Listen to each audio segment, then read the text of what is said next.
हाँ, हेलो आप दोस्तों, एटीसी इंग्लिश क्लासेस में आपका फिर से स्वागत है। आज से हम जो शुरू करने जा रहे हैं पोएट का समरी।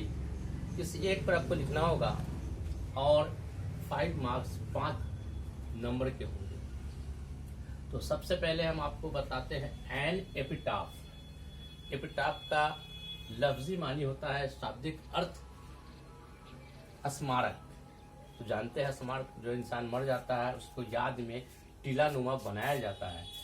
इनको मकबरा भी कहते हैं। कब्र का अच्छा से परिभाषा दे करके जो कहेंगे उसको मकबरा कहेंगे। तो एन एपिटाफ, ये मकबरा के बारे में, इसको वाल्टर डिला मेयर ने लिखे हैं और इसमें लेखक क्या बताते हैं इसके बारे में आपको हम सारांश बता दे रहे हैं, इंग्लिश के साथ हिंदी।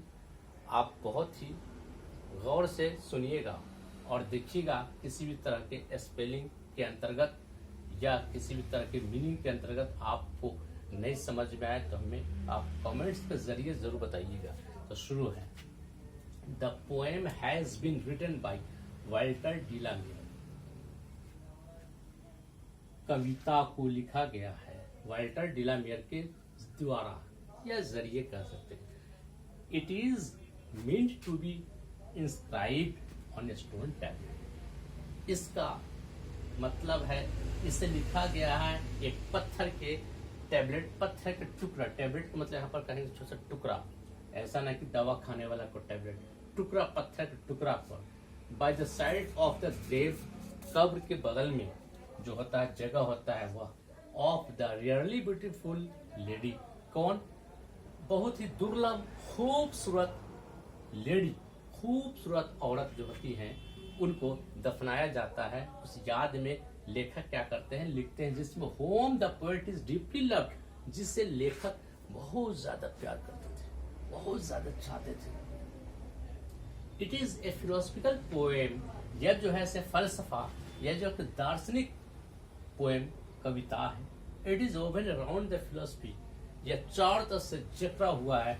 ये फलसफा के रूप में, यानी कि दार्शनिक के रूप में, that nothing can escape the cruel hands, कोई भी चीज नहीं बच सकता है ये क्रूर हाथों के, ऑफ डेथ, मौत के, and that those who often remember, और वह जो प्राय जो याद करते हैं हिम, उन्हें, और ही होम दे डीपली, और वे लोग जिन्हें प्यार करते थे, एंड वास्टरसली प्रेज्ड, और इसको पूरी तरह से प्रशंसा करते थे ड्यूरिंग लाइफ टाइम, पूरे जिंदगी भर, पूरे आयु भर।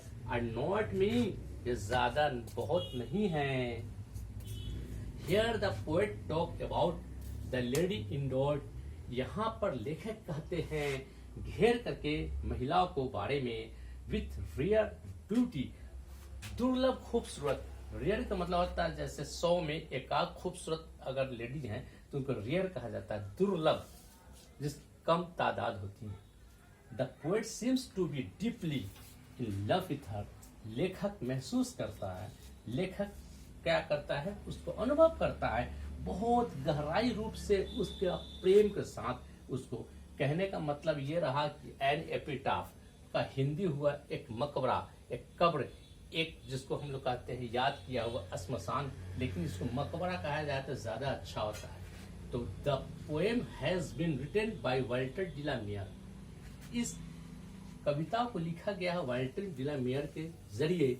It is meant to be inscribe on a stone tablet, इसका मतलब है इसे लिखा गया है पत्थर के छोटे से टुकड़े पर।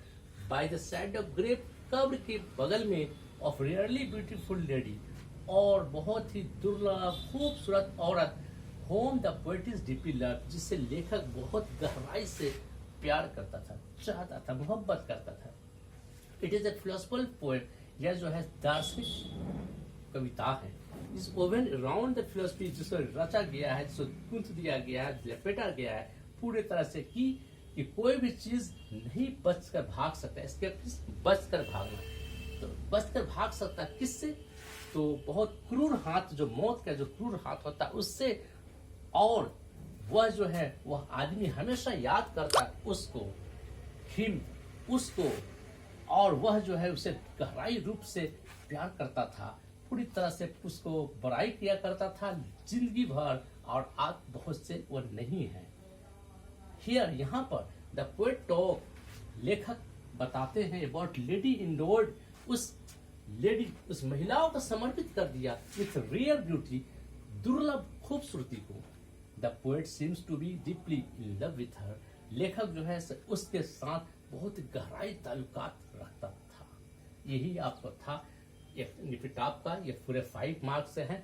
इस भाषा को आप चाहिए हिंदी को इंग्लिश करके भी अगर आप लिख देते हैं तो आपको 5 मार्क्स में 5 मार्क्स मिलेंगे, बशर्ते कि अपनी लैंग्वेज हो। ये आपका अपने लैंग्वेज है, किसी भी तरह की दिक्कत हो तो आप बाजाब्ते से लिख करके हमें बता सकते हैं और कमेंट्स के जरिए हमें आप दे सकते हैं। चूंकि 2025 का जो है VVI साइंस आर्ट्स कॉमर्स तीनों के लिए है, इसको अगर आप छोड़िएगा तो 5 मार्क्स कटेंगे, इस तरह से आपको अच्छे नंबर मिलेंगे। और इसके देखने के लिए और इसको आपको कमेंट्स के लिए और इसको लाइक करने के लिए बहुत बहुत आपको धन्यवाद।